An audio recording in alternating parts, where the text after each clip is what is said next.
हाँ बच्चों, कैसे हो? कल हमने कौन सा सेक्शन किया था? 80D। 80D किसका था? हेल्थ इंश्योरेंस का। आज हम कौन सा कर रहे हैं? 80DD। 80DD में क्या है? Deduction in respect of maintenance including medical treatment of dependent disable. Disable को अंडरलाइन करो। और सेक्शन याद करने के लिए हम क्या बोलेंगे इसको? DD। DD का मतलब dependent disable. Dependent disable, D for dependent, D for disable. ऐसा कोई लॉजिक नहीं है, बस याद करने के लिए कि आपके ऊपर क्या होना चाहिए। आपके घर में एक डिसेबल मतलब हैंडीकैप टाइप का आदमी होना चाहिए, ब्लाइंड और ये सब, इसमें कई सारे डिसेबिलिटी लिखी हुई है जो आपको याद नहीं करनी है आपको एग्जाम के लिए, बट क्या होना चाहिए? Dependent disable. Section 80DD provides deduction to an SSC who is resident in India. किसको मिलेगी डिडक्शन?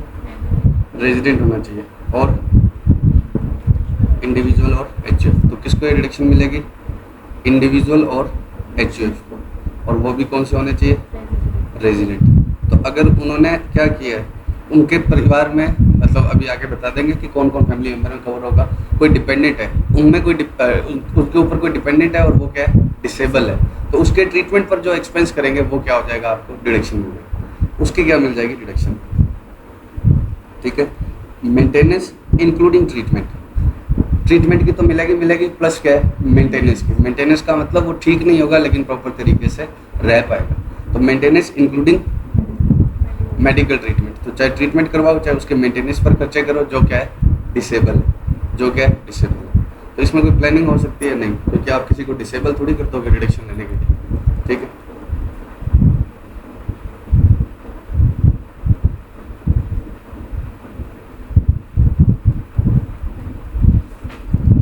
पहले आओ, किसको मिलेगी?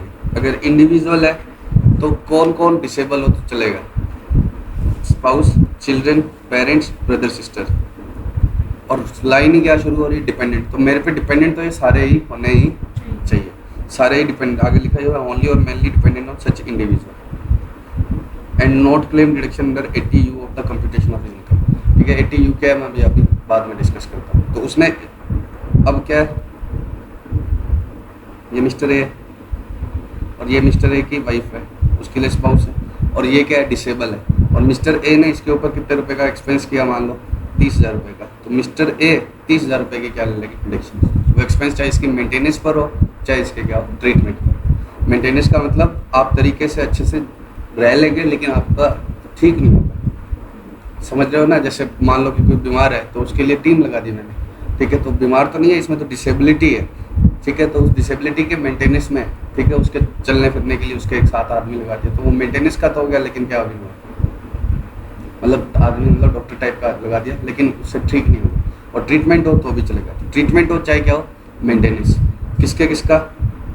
स्पाउस, पेरेंट्स, ब्रदर, सिस्टर और चिल्ड्रन। याद रह जाएंगे। मेडिकल इंश्योरेंस करा था हमने कल, उसमें ब्रदर सिस्टर थे क्या? नहीं। मेडिकल इंश्योरेंस में या हेल्थ इंश्योरेंस में, मतलब जो कल किया था उसमें ब्रदर सिस्टर नहीं थे। इसमें क्या है? ब्रदर सिस्टर थे। ठीक है। और उसमें किसका डिपेंडेंट होना जरूरी था? चिल्ड्रन का, या सभी का ही। तो इनमें से अगर कोई भी मेरे ऊपर डिपेंडेंट नहीं है तो मुझे डिडक्शन नहीं मिलेगा। प्लस जो डिसेबल है वो खुद 80U में डिडक्शन नहीं लेगा, पर वो 80U में क्या नहीं लेगा? डिडक्शन लेगा। अब डिडक्शन मिलेगी कितनी? क्वांटम ऑफ डिडक्शन कितनी है? 75,000। और in case of severe disability तब कितनी है? 125। तो मान लो कि सीवियर डिसेबिलिटी नहीं है। सीवियर डिसेबिलिटी कब कहते हैं? जब 80% से भी ज़्यादा डिसेबल हो। और ये मैं बताऊंगा या डॉक्टर का सर्टिफिकेट बताएगा? ये डॉक्टर का क्या बताएगा? सर्टिफिकेट। ये इसमें लिखा ही होगा कंडीशन में। For claiming the deduction the SSC should have to furnish a copy of certificate issued by medical authority. और मेडिकल अथॉरिटी कौन सी होनी चाहिए? Under the person with disability equal opportunity protection of rights and full participation act 1990 along with the return of income. ठीक है। तो ये act वेक्ट याद मत करना, बस मेडिकल अथॉरिटी का आपके पास क्या होना चाहिए? सर्टिफिकेट। आप थोड़ी बता सकते हो क्या डिसेबिलिटी है, कितने %।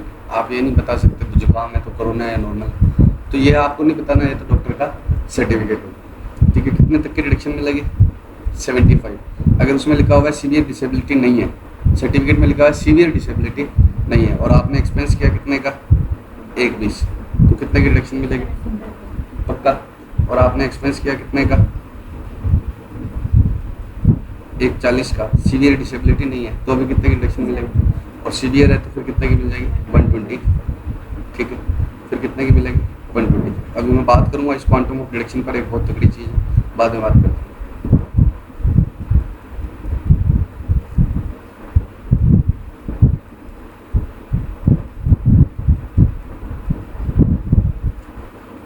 क्या लिखा है, where the condition of disability requires reassessment.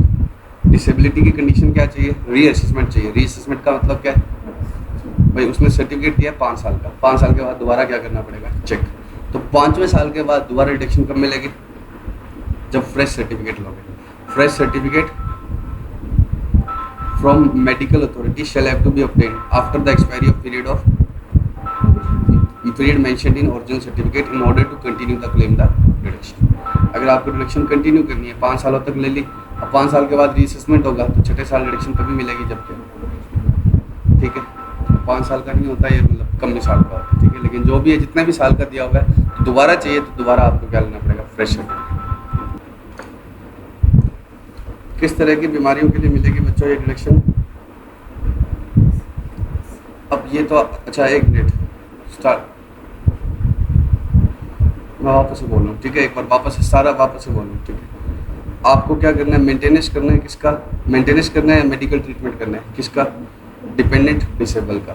आपके ऊपर कोई क्या है, डिपेंडेंट होना चाहिए, और वो क्या होना चाहिए, डिसेबल होना चाहिए। आपके ऊपर क्या होना चाहिए, कोई आदमी डिपेंडेंट होना चाहिए और वो डिसेबल होना चाहिए। उसके मेंटेनेंस के लिए और उसके मेडिकल ट्रीटमेंट के लिए आप क्या करोगे, एक्सपेंस करोगे, तो आपको क्या मिल जाएगी, डिडक्शन। किस सेक्शन में, 80 में।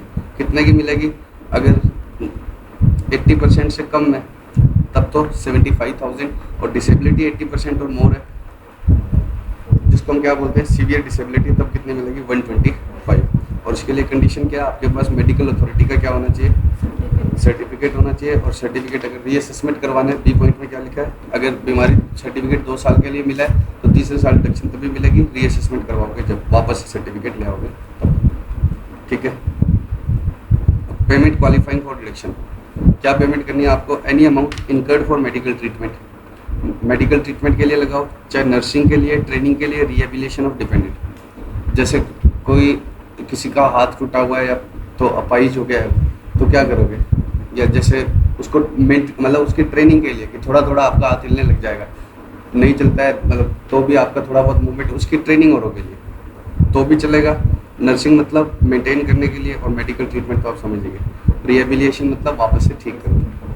Being a person with disability, तो या तो आप उसको ठीक करने के लिए एक्सपेंस करो, और या फिर क्या करो, पेड और deposited under the scheme frame in this behalf by, चाहे LIC, चाहे कोई और अदर इंश्योरेंस, चाहे UTI। UTI का मतलब द एडमिनिस्ट्रेटर और specified company as referred in section 2H of the UTI। तो UTI क्या, यूनिट ट्रस्ट ऑफ इंडिया, उसका ये वाला पार्ट, मतलब UTI बोलते हैं इसको, ठीक है। तो एडमिनिस्ट्रेटर और स्पेसिफाइड कंपनी जो किस में लिखी हुई है, UTI एक्ट में लिखी हुई है, जो इस पार्ट को देखती है, ठीक है। For maintenance of dependent being a person with disability. देखो बात सुनो, मैं जब तक जिंदा हूँ और मेरा बच्चा मान लो डिसेबल है, तो क्या होगा, मैं उसको मेंटेन भी कर लूँगा, उसका सब कुछ देख लूँगा, लेकिन मैं तो पहले मरूंगा उससे, जनरली तो फादर पहले मरते हैं, तब मेरे को मरने के बाद की टेंशन है। तब क्या, मैं क्या करता हूँ, अमाउंट डिपॉजिट करवाता हूँ, किस में, LIC में या किसी और इंश्योरेंस के, या UTI में, ताकि मेरे मरने के बाद भी उसको क्या मिलता रहे, पैसे। तो ये तो क्या है, उसके ट्रीटमेंट और मेंटेनेंस पर एक्सपेंस, और बी पार्ट में क्या है, उसके ट्रीटमेंट मेंटेनेंस पर एक्सपेंस या LIC को पैसा जमा करवाना। किस लिए जमा करवाना, for maintenance of dependent being person with disability. लेकिन मैं जिस स्कीम में जमा कराऊंगा, अमाउंट डिपॉजिटेड अंडर स्कीम लिखा हुआ है ना, उस स्कीम में क्या लिखा होगा, the scheme should provide for the payment of annuity और लमसम। लमसम का मतलब एक साथ, एन्युटी मतलब साल के साल। Amount for the benefit of dependent being the person with disability in the event of death of individual और मेंबर ऑफ HUF। मतलब मैं मर गया तो क्या होगा, मेरे बेटे को एन्युटी मिले, मतलब हर साल पैसा मिलता रहे, या लमसम एक साथ मिले, ठीक है। In the event of death of individual मतलब मेरी डेथ पर, ठीक है, बोलो। तो वो मुझे क्या है, मेरे बेटे को रुपए देते रहेंगे तब। तो 2 बातों की डिडक्शन है, एक तो स्कीम में रुपए जमा कराना, और स्कीम क्या प्रोवाइड करेगी, उसको क्या मिलेगी, एन्युटी या लमसम। और और या फिर मैं खुद उसके medical treatment, nursing, maintenance, training पर क्या करूँ, खुद चलूँ। ठीक है, बोलो। और स्कीम में मुझे क्या करना होगा, किसी ना किसी को नॉमिनेट करना होगा, या तो डिपेंडेंट को नॉमिनेट करना होगा या कोई एनी अदर पर्सन या ट्रस्ट को जिसको पेमेंट मिलेगी। जैसे मैं मर गया तो मैं किसको नॉमिनेट कर दूँ, मेरा बच्चा डिपेंडेंट है तो या तो बच्चे को ही कर दूँ, तो या फिर मेरी वाइफ को कर दूँ, या किसी ट्रस्ट को कर दूँ कि रुपए तुम्हें मिलेंगे और तुम्हें मेरे बच्चे को देखना होगा, क्योंकि मेरा बच्चा अगर मेंटली इनकेपेबल है तो क्या होगा, उसको रुपए मिल गए तो वो समझ नहीं पाएगा, तो मैं क्या बनाकर छोड़ देता हूँ, ट्रस्ट, कि तुम्हें मेरे बच्चे का क्या करना है। पक्का? तो आपको क्या करना है, अब शुरू से एक बार सारा का सारा बोलता हूँ। सबसे पहले एक एक करके मैं अब आपको जो मैं लिख रहा हूँ ना साइड में, वो आप लिख लेना, क्योंकि पेपर वाले दिन इतना आपके पास पढ़ने का टाइम नहीं होगा। उसमें जो लास्ट में क्या समरी बनी हुई है ना, वहीं से पढ़ाएंगे हम लास्ट। बताओ किसको मिलेगी डिडक्शन, रेजिडेंट, इंडिविजुअल और एचयूएफ। तो फर्स्ट पॉइंट में क्या याद रखने वाली बात होगी, रेजिडेंट, इंडिविजुअल और एचयूएफ। सेकंड में पेमेंट किसके लिए करनी है, मेडिकल ट्रीटमेंट, ट्रेनिंग और रिहेबिलिटेशन और नर्सिंग के लिए। और थर्ड में क्या लिखना है, स्कीम में अमाउंट पेड और डिपॉजिट करना। थर्ड में क्या करना है, स्कीम में अमाउंट पेड और डिपॉजिट, लाइफ इंश्योरेंस या कोई और इंश्योरेंस या यूटीआई। ठीक, और स्कीम के क्या शर्त होनी चाहिए कि वो मेरे मरने के बाद किसको रुपए दे देगी, डिपेंडेंट को, चाहे एनवीटी के फॉर्म में चाहे लमसम। अब वो डायरेक्ट डिपेंडेंट को दे या मैं किसी को नॉमिनेट कर जाऊँ। नॉमिनेट किसको कर सकता हूँ मैं, डिपेंडेंट को भी कर सकता हूँ, किसी और पर्सन को भी, और ट्रस्ट को। पक्का? Benefits of deduction under this section is also available to SSC incurring expenditure on maintenance including treatment of person suffering from autism, cerebral palsy and multiple disease. ठीक है, अब ये क्या है, गूगल कर लेना, ये बीमारियों के नाम। ठीक है, ये क्या है, जब कम्युनिकेशन करने के बाद क्या हो जाते हैं, खत्म। ये क्या होता है, मसल्स और उससे रिलेटेड। ठीक है, उससे रिलेटेड। तो ये बीमारियों के नाम है, ये मत रटने लग जाना, मतलब ये तुम बस देख लो और ये आ जाए तो तुम्हें सीधा क्या आएगा क्वेश्चन, इस तरह से आएगा, the disability is one which comes under the persons with ये। तो तुम्हें इन बीमारियों के नाम याद नहीं रखने हैं, इस एक्ट में लिखी गई बीमारियों पर ट्रीटमेंट करना है, और ये एक्ट क्या है तुम्हें याद नहीं रखने, तुम्हें साफ साफ दिया होगा कि इस एक्ट वाली बीमारियां थोड़ी याद करेंगे हम कॉमर्स के स्टूडेंट्स। ठीक है, if the dependent being the person with disability predecease the individual और the member of HUF. Dependent ही मर गया, कौन मर गया भाई, मैं था और मैं अपने बेटे के लिए जमा करवाता था, अब मेरा बेटा ही मर गया। ठीक है, तब क्या होगा, in whose name subscription was made, किसके नाम में सब्सक्रिप्शन किया था, जैसे मैंने किसके नाम से किया था, वाइफ के नाम से, कि मेरे जो मैं जमा करवाता था मेरे बनने के बाद वाइफ को मिल जाएगी और वाइफ इसके लिए करेगी, या किसी के नाम से भी किया था। देन द अमाउंट पेड और deposited under the said scheme would be chargeable to tax in the hands of assessee in the previous year in which such sum is received by the assessee. ठीक है, तो अगर dependent पहले ही मर गया, किससे, या तो मेरे, एक मिनट थोड़ा गलत बोल रहे, एक minute, if the dependent being a person with disability predeceases the individual और member of HUF in whose name subscription was made. मैंने वाइफ के लिए क्या किया था, वाइफ को दे देना मेरे, और वो बच्चे को मेंटेन कर लेगा, लेकिन ये बच्चा ही मर गया, तो अब जो पैसा है वो तो हम निकालेंगे क्योंकि इसके लिए जमा कराया था, तो कब टैक्सेबल हो जाएगा मेरे हाथ में, ये पैसा मैंने निकाल लिया, वापस क्या कर लिया, निकाल लिया, तो shall be would be chargeable to tax in the hands of the assessee in the previous year in which amount is received, जिस साल मैं निकाल लूँगा, तो निकालते ये पैसा मेरे लिए क्या हो जाएगा, टैक्स। पक्का? फटाफट से याद करो, सेक्शन नंबर डीडी कैसे याद रखोगे, डिपेंडेंट डिसेबल, किसको डिडक्शन मिलेगी, रेजिडेंट, इंडिविजुअल और रेजिडेंट एचयूएफ को। क्या करना होगा, या तो मेडिकल ट्रीटमेंट करवाना होगा, और या फिर क्या करवाना होगा, स्कीम में डिपॉजिट करवाना होगा। स्कीम की शर्त क्या होनी चाहिए कि वो एनवीटी या लमसम अमाउंट किसको दे देगी, मेरे को, मतलब उस डिसेबल के लिए रखेगी, और मैं नॉमिनेट करके जाऊंगा मेरे मरने के बाद ये पैसा किसको मिलेगा, चाहे ट्रस्ट को मिले चाहे किसी और को मिले। ठीक है, पक्का? और मेडिकल अथॉरिटी का क्या चाहिए, सर्टिफिकेट। अब इलिस्ट्रेशन नंबर 8 करवा, मैं तुम्हें बोला था क्वांटम के बाद ऊपर एक बात बतानी, क्वांटम ऑफ डिडक्शन। अब मैं क्वेश्चन पूछूंगा, बताना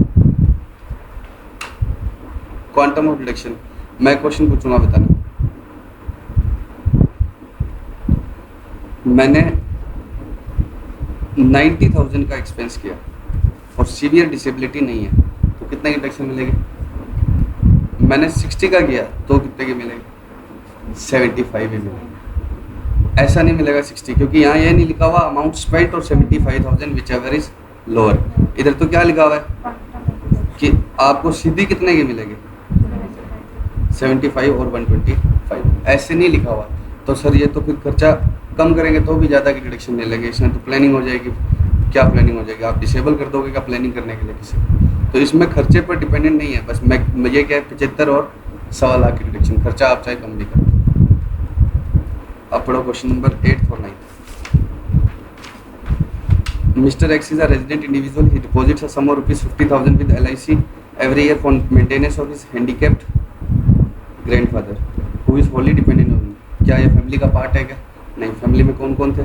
HUF है तो उसका फैमिली का कोई भी मेंबर, और HUF के लिए तो मेंबर, और इंडिविजुअल के लिए spouse, children, parents, brother, sister और इंडिविजुअल। तो बताओ है क्या इसमें? ग्रैंडफादर तो कवर ही नहीं हुआ, तो ग्रैंडफादर देखते ही हमें कोई मतलब ही नहीं आगे। The disability is one which comes under the persons with A copy of certificate. जानबूझकर तुम्हें क्या कर रहा है, ललचा रहा है कि डिसेबिलिटी भी कवर हो रही है, सर्टिफिकेट भी है, सब कुछ भी है, लेकिन छुपके से क्या दे रखा है उसने? छुपके से क्या दे रखा है? सर हम दे रखे grandfather. Compute the amount of deduction. क्या डिडक्शन मिलेगी? नहीं मिलेगी, कोई भी डिडक्शन नहीं मिलेगी। You will not be allowed any deduction. बाकी सब लिख लेना। What will be the deduction if Mr. X had made this deposit for dependent father? Father के लिए करता तो कितना की मिलती? डिडक्शन 50 का खर्चा किया इसने, 50 का, तो भी कितने की मिलेगी? 75। अब डिसेबिलिटी कितनी है? 80% या उससे ज़्यादा है या कम है? कुछ दे ही नहीं रखा है, तो आप आंसर कैसे लिख देना? दोनों तरह से पढ़ो आंसर। क्या लिखा है? Since the expense was incurred on dependent disabled person, Mr. X will be entitled to claim a deduction of 75 under section 80DD irrespective of the amount deposit. irrespective मतलब ignoring amount deposit, कुछ भी हो क्या है मिल जाएगी। In case क्या है? Father severe disability से तो 125। तो ना बताए तो आप इस तरह से आंसर करेंगे। और प्रैक्टिकल क्वेश्चन है तो ऑल्टरनेटिव व्यू में लिख देना। जैसे प्रैक्टिकल क्वेश्चन आ गया 5 हेड की इनकम दे दी, उसके बाद में डिडक्शन माइनस करनी है तो 75 माइनस कर दिया और नीचे एक नोट लिख दिया कि क्या हो सकता था 125। पक्का? बोलो। अब हम क्या कर रहे हैं? 80 DDB। DDB क्या है? Medical treatment. उसमें डिसेबिलिटी है, इसमें क्या है? बीमारी। इसमें क्या है? बीमारी, कैंसर, एड्स, इस टाइप की बीमारी है। इसमें लिखा हुआ है सेक्शंस में उन बीमारियों के लिए, तो इसमें कैंसर, एड्स, इस टाइप की बीमारियाँ लिखी हुई है। तो वो डिसेबिलिटी तो अलग चीज़ होती है ना, डिसेबल होना कोई बीमार होना थोड़ी होता है। तो 80 DDB तो क्या था? डिसेबल के मेंटेनेंस के लिए खर्चा या उसके एनविटी के लिए। यहाँ क्या है? बीमार का क्या करवाना? ट्रीटमेंट करवाना। यहाँ क्या है? बीमार का ट्रीटमेंट करवाना। This section provides deduction to an SSC who is resident in India. Again क्या आ गया? 80D में रेजिडेंट होना जरूरी था क्या? डी में 80D में डी कहाँ जरूरी था बताओ? 80D सीनियर सिटीजन जब 50,000 होगा तब था, अदरवाइज तो डिडक्शन तो ये अब पेपर में जानबूझकर तुम्हें क्या देगा? 80D देगा और नॉन रेजिडेंट देगा, और फिर दिक्कत होगी। तुम्हें याद होना चाहिए किस में रेजिडेंट होना जरूरी है? DD और DDB में। ठीक है? उसमें तो सीनियर सिटीजन वाले टाइम जब 50,000 की डिडक्शन करानी है तब क्या है? This section provides deduction to an SSC who is resident in India being individual और HUF। तो अगेन रेजिडेंट और HUF और इंडिविजुअल पे। ठीक है? किसके लिए? मेडिकल एक्सपेंडिचर, चाहे खुद पर करे चाहे किस पर करे, डिपेंडेंट पर। It is also available to individual HUF for expenditure incurred on any of its members. Same वही है। ठीक है? इसमें ब्रदर सिस्टर भी HUF में मेंबर है। ठीक है? और नाम ही क्या है? डिपेंडेंट तो होने ही चाहिए। तो अगर वो खुद डिपेंडेंट नहीं है, मतलब हम पे डिपेंडेंट नहीं है, तो हमें deduction. Payment qualify for deduction कितनी मिलेगी? Amount actually paid for the medical treatment of such disease और एलिमेंट्स मतलब बीमारी एज में be specified in the rules in this behalf. अब तुम सारे डिजीज याद नहीं कर सकते, साइंटिफिक टर्म्स होते हैं, आपको साफ साफ दिया होगा कि 80D वाली 80DB वाली क्या है बीमारी। ठीक है? पक्का? क्वांटम ऑफ रिडक्शन क्या है? The amount of reduction of this section shall be equal to amount actually paid और 40,000 विच एवर इज लेस। तो यहाँ पर कैसे नहीं है, बोलो। ऐसे नहीं है कि फिक्स 40, आपने 30 एक्सपेंस किया तो कितने की मिलेगी? 30। अगर आपने 30 किया तो लेस कितने की रिडक्शन मिलेगी आपको? 30 की। वहाँ तो फिक्स कितना का था? 75 और 1.25 लाख। ठीक है। In respect of the previous year in which such amount was actually paid, reduction कितने की मिलेगी? जिस साल आप पे करोगे उस साल में जितना अमाउंट पे किया वो, या 40। ठीक है। सीनियर सिटीजन है तो सीनियर सिटीजन किसको बोलते हैं? रेजिडेंट इंडिविजुअल और एज ऑफ 60 ईयर्स और more at any time during the relevant previous year, reduction तो कितनी हो जाएगी? 1 लाख और amount paid which ever is less. ठीक है। ये 5th पॉइंट वापस से पढ़ लो। यही सीनियर सिटीजन किसको बोलते हैं? 60 और मोर प्लस रेजिडेंट, और अदर देन सीनियर सिटीजन तो कितने की मिलेगी? ठीक है। The reduction under this section shall be reduced if any under an insurance from shall be reduced by the amount received if any under an insurance from insurer or reimbursed by employer for the medical treatment। इसको मैं अलग बताता हूँ, पहले मेरे कुछ question का answer देना। रिडक्शन याद है ना? 40,000 और 1 लाख। सुना ध्यान से। मैं कौन हूँ? Resident individual. मैंने किसके लिए रिडक्शन ली? स्पाउस के लिए। स्पाउस का ट्रीटमेंट करवाया और रिडक्शन किसके लिए ली मैंने? स्पाउस क्या है? Non resident. स्पाउस ज़्यादा समय कहाँ रही? इंडिया से बाहर। ठीक है। और मैंने एक्सपेंस किया कितने का? 70,000। बताओ मुझे रिडक्शन मिलेगी या नहीं? क्यों? डिडक्शन मिलने की कंडीशन क्या है? जिसका ट्रीटमेंट हुआ है वो रेजिडेंट होना चाहिए, या डिडक्शन जिसको लेनी है वो रेजिडेंट होना चाहिए? एलिजिबल एसएससी का मतलब क्या है? That section provides deduction to an SSC who is resident. Deduction लेने वाला कौन होना चाहिए? रेजिडेंट। जिसका ट्रीटमेंट हुआ है वो चाहे रेजिडेंट हो चाहे, तो मैं रेजिडेंट इंडिविजुअल हूँ, खर्चा मैंने किया है, तो डिडक्शन लेने वाला तो कौन है? तो मुझे डिडक्शन मिलेगी। अब स्पाउस भले ही क्या हो, नॉन रेजिडेंट। अब डिडक्शन कितने की मिलेगी बताओ? 40,000। अब मैं स्पाउस की एज कितनी कर दूं? 60 प्लस, तो भी डिडक्शन कितने की मिलेगी मुझे? 40 की। क्यों? हाँ, तो 60 प्लस और रेजिडेंट हो जाए तो कितनी हो जाती है? 1 लाख। 1 लाख नहीं मिलेगी, लेकिन 40 तो मिलेगी ना। क्या लिखा हुआ है? 1 लाख की शर्त क्या है? 60 प्लस और रेजिडेंट होनी चाहिए। तो 60 प्लस और रेजिडेंट नहीं है, दोनों में से एक भी शर्त नहीं है। 60 प्लस तो है लेकिन रेजिडेंट नहीं है, तो क्या होगा? 40,000 तो मिलेगी। एक बार अलग शीट पे बनाता हूँ।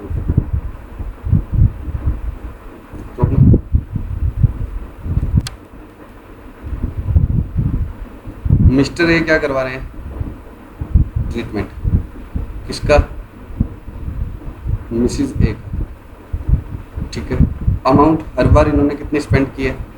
70,000। मैं केस लिखूंगा अलग अलग, हर केस में अमाउंट कितनी स्पेंड की है? 70,000। Case A, Mrs A is resident plus 60 plus. B, Mrs A is non resident plus 60 plus. C, Mrs A is resident plus below 60। D, Mrs A is resident plus below 60। तो बताओ, sorry non resident. अब बताओ, Mrs a resident है और 60 से above है, तो कितने की डिडक्शन मिलेगी? 70,000। मैक्सिमम लिमिट कितनी है? अब 40 नहीं रही, मैक्सिमम लिमिट कितनी होगी? 1 लाख। मैक्सिमम लिमिट क्या होगी? 1 लाख, लेकिन खर्चा ही कितना किया मैंने? 70। सेकेंड केस में नॉन रेजिडेंट है, तो भले ही 60 प्लस और मैक्सिमम लिमिट क्या है? 40, तो कितने की डिडक्शन मिल जाएगी? 40 की। सर नॉन रेजिडेंट है, नॉन रेजिडेंट को तो डिडक्शन ही नहीं मिलेगी। डिडक्शन लेने वाला कौन है? रेजिडेंट है ना। मिस्टर ए रेजिडेंट है, तो ट्रीटमेंट चाहे नॉन रेजिडेंट का। थर्ड केस, रेजिडेंट बिलो 60, कितने की डिडक्शन मिलेगी? 40 की। और नॉन रेजिडेंट बिलो 60 तो भी 40। तो रेजिडेंट होना किसका जरूरी है डिडक्शन लेने के लिए? मिस्टर ए का, ठीक है। और 1 लाख करवाने के लिए क्या जरूरी है? जिसका ट्रीटमेंट हुआ है वो भी रेजिडेंट हो, प्लस क्या हो 60। अब इन केस में सब में मैं बोल दूं कि mister A he non resident था तो क्या होगा? डिडक्शन मिलेगी ही, पक्का, तब डिडक्शन मिलेगी ही।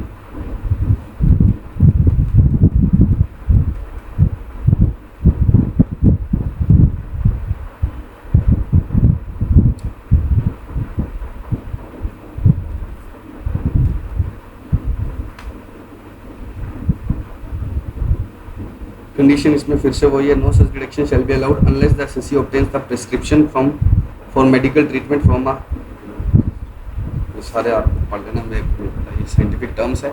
इन डॉक्टर से आपको क्या होना चाहिए? सर्टिफिकेट। जिस भी डॉक्टर का केस है उस डॉक्टर का क्या होना चाहिए? आपका सर्टिफिकेट, ठीक है।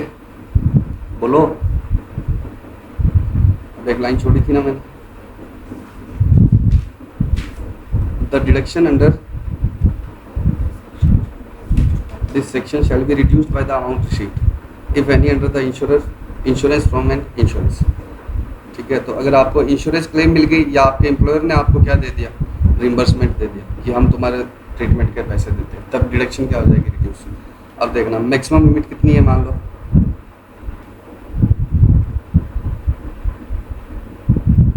मैक्सिमम लिमिट कितनी है? 40,000, ठीक है। केस ए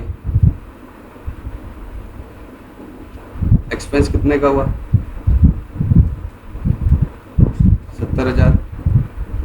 और केस बी एक्सपेंस कितने का हुआ? 30,000, ठीक। डिडक्शन कितने की मिलेगी? केस ए में 40 की और केस बी में 30 की। केस ए में 40 की और केस बी में 30 की, पक्का। अब सुनो, ध्यान सुनना मेरी बात। मुझे क्लेम मिल गई या मेरे एम्प्लॉयर ने रिम्बर्समेंट दे दिया, कितने का? 10,000। तो केस ए में क्या करोगे? पहले बताओ, केस ए में डिडक्शन कितने की निकाली थी आपने? 40 की। तो 40 में से कितना कम कर दोगे? 10। तो आपकी डिडक्शन कम होगी 30,000 की। अब आप क्या बोलोगे? सर मेरे तो नेट कितने लगे? 70 - 10 60 लगे। तो 60 और 40 का लोअर लो ना, मेरे तो नेट 60 लगे। नहीं, हमेशा क्या कम होगी? डिडक्शन। क्या लिखा हुआ है? Deduction under this section shall be reduced by, क्या कम होगा? डिडक्शन रिड्यूस होगी, ना कि आपका एक्सपेंडिचर कम मानना है। तो पहले आपको क्या निकालनी पड़ेगी? 40 और 70 का लोअर करके डिडक्शन ही, और फिर क्या करना होगा? कम लेना। जबकि देखो बताओ, मेरे अगर मैं खुद ही 60 खर्च करता और क्लेम नहीं होती तो क्या होता? 60 और 40 का लोअर कितना मिलता? 40। अब 70 और 40 का लोअर कितना है? 40। फिर डिडक्शन में से क्या कम होगा? क्लेम। थोड़ा सा लॉजिकल नहीं है लेकिन ऐसा ही है। और सेकंड केस में क्या होगा? 40 और 30 में से लोअर क्या आया? 30। और फिर क्या कम होगा? 10,000 का क्लेम, पक्का। तो पहले डिडक्शन निकालोगे और फिर क्या करोगे? क्लेम, ठीक है। अब है ना, एक बार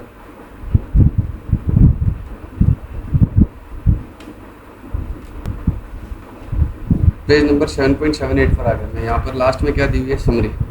वैसे मैं तुम्हें नोट्स दूंगा जब हम मिलेंगे तब, ठीक है। तो उसमें भी मैंने सही से बनाया हुआ है, लेकिन यहाँ पर क्या है, इससे पढ़ लो तब तक तुम यहाँ पर क्या है प्रॉपर तरीके से। और क्वेश्चन क्या आना है? प्रैक्टिकल आना है। तुम उस लैंग्वेज को मत याद करने लग जाना जहाँ से हम पढ़ रहे हैं। रेजिडेंट, इंडिविजुअल और HUF। तो इसको आप ऐसे 2 पार्ट में लिख लो ताकि तुम्हें याद रहे। पहला रेजिडेंट, फिर इंडिविजुअल और HUF। नहीं तो एक साथ रहता है तो रेजिडेंट लिखना भूल जाता है। मेंटेनेंस पर भी और मेडिकल ट्रीटमेंट पर भी फ्लैट डिडक्शन कितने की है? 75,000। 80% और मोर हो जाए तो 120। DD को याद रखने के लिए क्या कर लो? Dependent, disable. DD को याद रखने के लिए क्या लिख लो? डिपेंडेंट, डिसेबल, ठीक है। अब किस चीज़ का था खर्चा? Medical treatment including nursing training and rehabilitation. करवा दिया ना ये तुम्हें समरी से क्या करना, आप आगे रिवाइज करना। अमाउंट पेड और deposited under the scheme framed bye. Individual के लिए कौन कौन आएगा? Spouse, children, parents, brother, sister. HUF के लिए कौन कौन आएगा? कोई भी मेंबर। पढ़ लोगे? वो डिपेंडेंट होना चाहिए। प्लस इसमें अब देखो कौन सी कंडीशन नहीं लिखी? मेडिकल अथॉरिटी का सर्टिफिकेट, तो वो आप अपडेट कर लेना यहाँ पर, ठीक है। एक तो मेडिकल अथॉरिटी का सर्टिफिकेट वाली कंडीशन नहीं लिखी, और क्या था दूसरा जो क्या कर रहा है, जिसके लिए हम जमा करा रहे हैं वो पहले ही मर जाए, तो रुपये मिलेगा, उस साल में टैक्सेबल होगा, वो बात नहीं लिखी।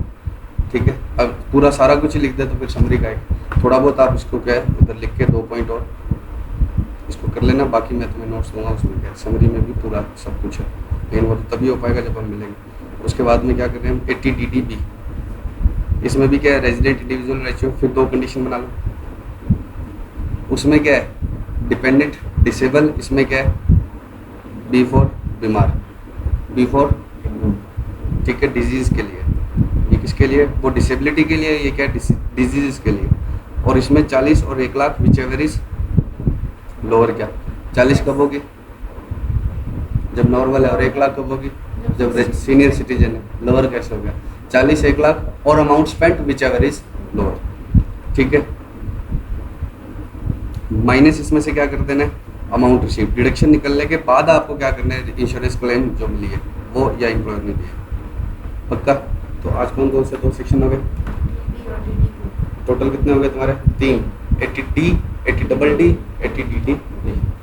जल्दी से बताओ 80D किसका है मेडिकल इंश्योरेंस का, 80D किसका है मेडिकल इंश्योरेंस का। उसमें आपको कोई खर्चा करना है या इंश्योरेंस कंपनी को पैसे जमा करवाने कि आप कभी बीमार हो गए तो आपको इंश्योरेंस कंपनी रुपए देते, तो आपको इंश्योरेंस कंपनी को खर्चे जमा करने। 80DD किसका है डिपेंडेंट डिसेबल का, मतलब एक डिसेबल का आप क्या करवा रहे हो ट्रीटमेंट या उसका मेंटेनेंस या उसके लिए एनविटी के लिए रुपए जमा करवा रहे हो, LIC हो गया। और 80DDP क्या है बीमार का इलाज करवाना। ठीक है पक्का? और D में सभी को मिलेगी, DDB और DD सिर्फ किसके लिए रेजिडेंट्स के लिए, सभी को मतलब इंडिविजुअल HF को ही है। कंपनी को मिलेगी क्या, कंपनी बीमार होती है, कंपनी को मेडिकल इंश्योरेंस करवाना होता है, कुछ सोचो।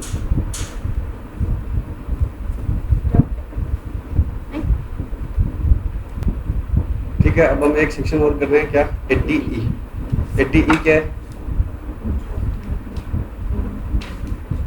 इंडिविजुअल, सिर्फ किसका इंडिविजुअल HF को भी नहीं। Interest on loan taken for higher education, interest on loan taken for higher education किसको इंडिविजुअल। E फॉर क्या होता है एजुकेशन, याद रखने के लिए और कुछ नहीं। E for education, DD dependent disable, DDB D for बीमार, DD तो पहले आएगा।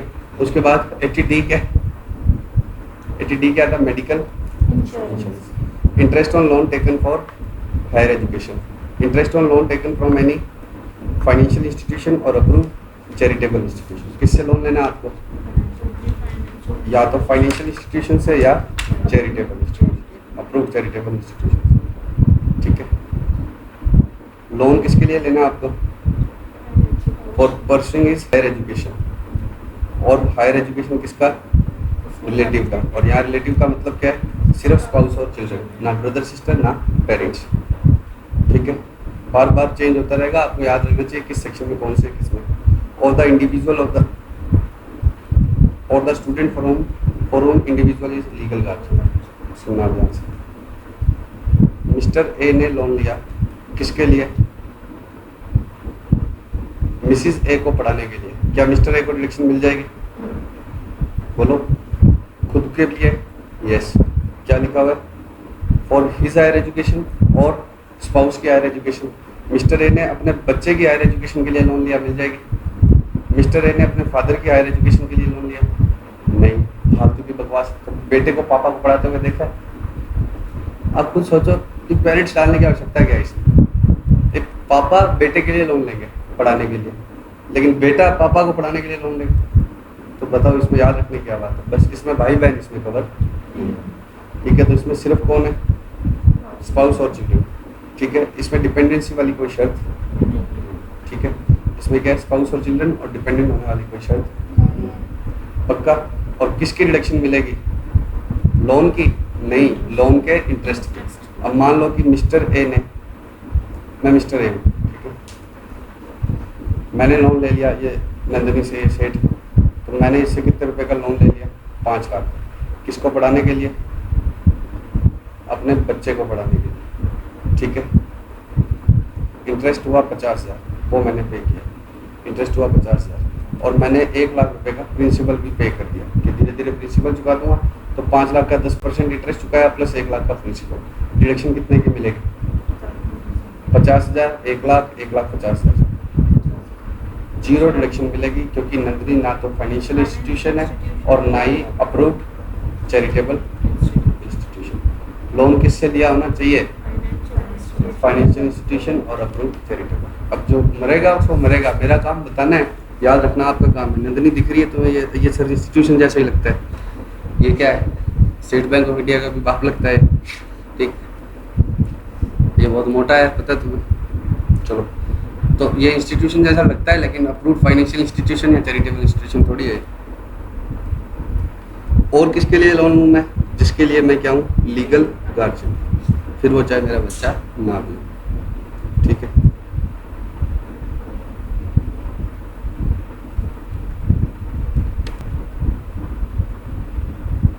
Deduction is available for interest payment. Deduction किसकी है? इंटरेस्ट की। इन इनिशियल असेसमेंट ईयर, मतलब year of commencement of interest payment and 7 assessment year immediately succeeding the initial assessment year. कुल मिला के कितना होगा?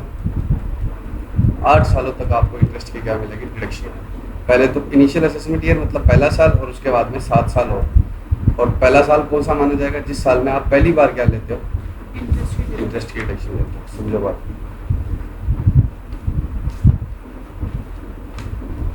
एक मैंने लोन लिया अपने ही पढ़ने के लिए, कितने का लिया?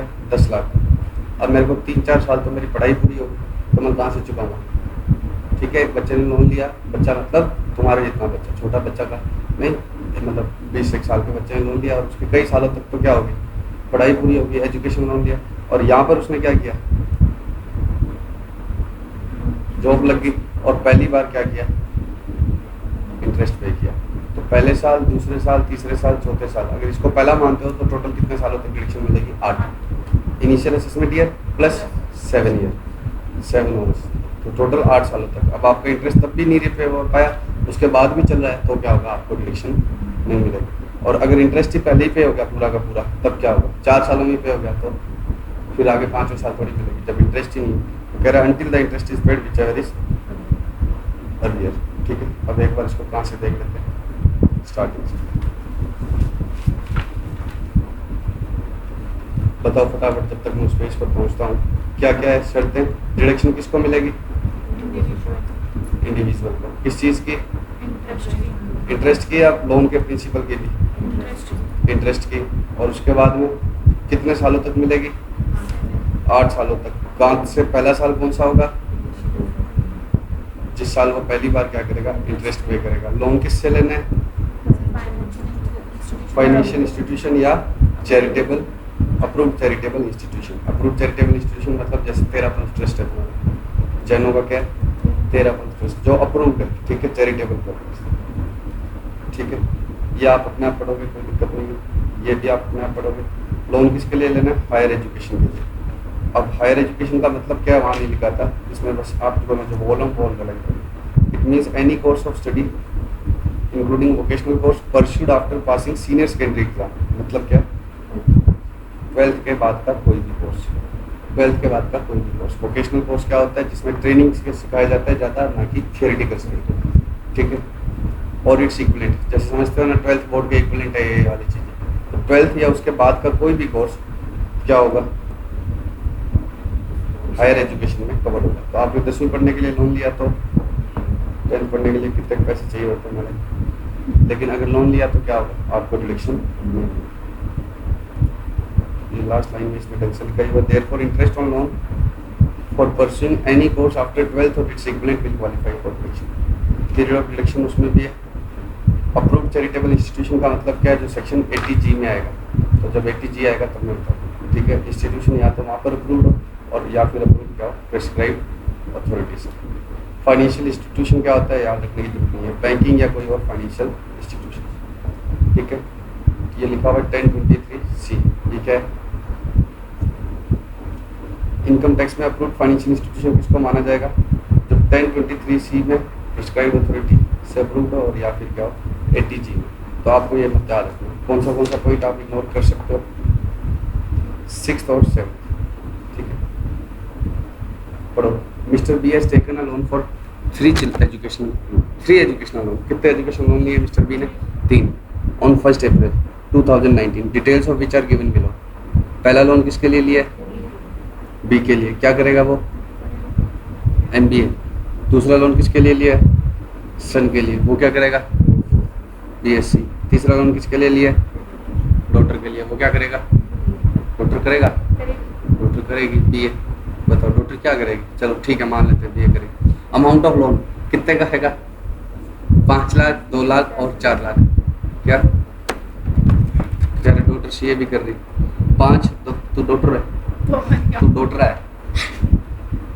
5 लाख, 2 लाख और 4 lakh. Annual repayment of loan कितनी करी? तो 5 में से 1 लाख का प्रिंसिपल चुका दिया, 40-80 का। एनुअल रीपेमेंट ऑफ इंटरेस्ट कितने?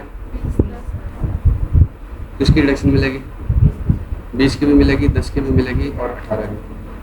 Assuming loan is taken from financial institution, और ये अभी 8 सालों में चल रहा है, कुछ दिया ही नहीं है। ठीक है,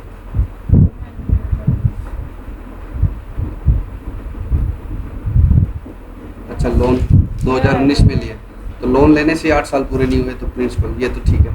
लेकिन लोन कहाँ से लिया? ठीक है, पक्का। इधर मैं अगर ब्रदर कर दूं तो, सन की जगह ब्रदर कर दूं तो नहीं मिलेगा। अब है ना, आप कहीं लिख लेना जो मैं लिख रहा हूँ, ठीक है, आपको याद है। 80D में रिलेटिव कौन कौन था? 80D में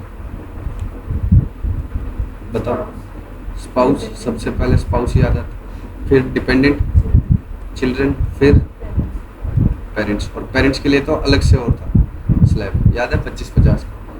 80DD एंड DD में कौन है?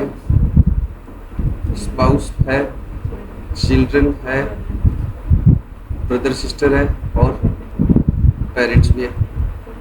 नहीं, चेक करो। और इन दोनों सेक्शंस के लिए तो क्या होना चाहिए? डिपेंडेंट भी होने चाहिए। उसके बाद में